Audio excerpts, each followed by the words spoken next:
promising to send money to pay for their bills and basic necessities. And at first, she had. But little by little, the money came a little later each month, and never quite as much. Elizabeth had taken in sewing for extra money, but it in no way covered the difference. But in the midst of it all had been her romance with the exceptionally handsome, exceptionally charming Randall Beiler. They'd been dating for almost 2 years now, and everyone was waiting with bated breath for Randall to finally ask her to be his bride. And when he did, why, her life would be perfect. All of her financial troubles would be over. The Beilers were the wealthiest Amish family she knew of, and Randall was head of a construction crew. She was certain that when they married, they could sell the house, her grandmother and she could move into the sprawling Beiler house, and at last Elizabeth could start counting her blessings again.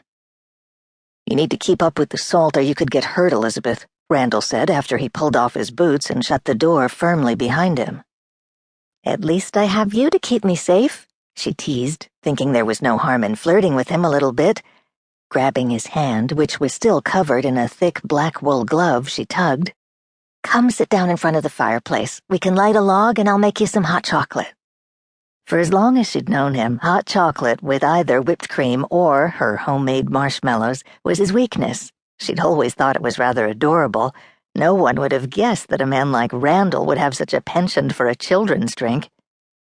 "I can't have any of that. Not today." He pulled off his stocking cap, revealing his dark blonde hair that was usually unruly, which he battled by cutting shorter than most Amish men. After taking a moment to yet again reflect on how handsome he was, and that he really was hers, she tipped her head. "Oh?" "Yeah.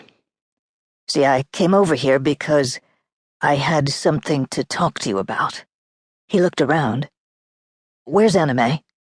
"My grandmother is up in her room. Why?" "I wanted some privacy." Afraid she wouldn't be able to keep her expression neutral, she turned and led the way into the hearthroom. This was it, she realized. He looked nervous and intent. He wanted privacy, and he had just cautioned her to be more careful with the ice on the steps because he didn't want her to get hurt. He was going to propose. Behind her, she heard Randall sigh and shrug out of his wool coat before he sat down beside her on the couch. So very happy, she scooted a little closer to his side. "Your cheeks are pink, Randall," she teased. Unable to help herself, she pressed her warm hands to his freshly shaved cheeks. "We need to warm you up." He closed his eyes for a brief moment before pulling her hands away from his cheeks. "Don't." "Why?" She scooted a little closer, so close that their legs were touching. "All I'm trying to do is warm you up. You're chilled to the bone." If anything, he looked even more uncomfortable and shifted so he faced her. Then he cleared his throat. "Elizabeth, we need to talk." "Then talk. I'm listening." Her pulse started fluttering. His brown eyes looked so serious. She never would have thought her easygoing Randall would be so nervous when he proposed. Regardless, she knew she could hardly stop herself from smiling. Then she figured that there was no reason for her not to look happy. This was a moment she would always remember, surely the happiest of her life. Well, so far. He met her shining gaze and frowned. For the first time, she started to worry. Here she'd been thinking of her wants and needs, but he was a man who had a lot of responsibilities.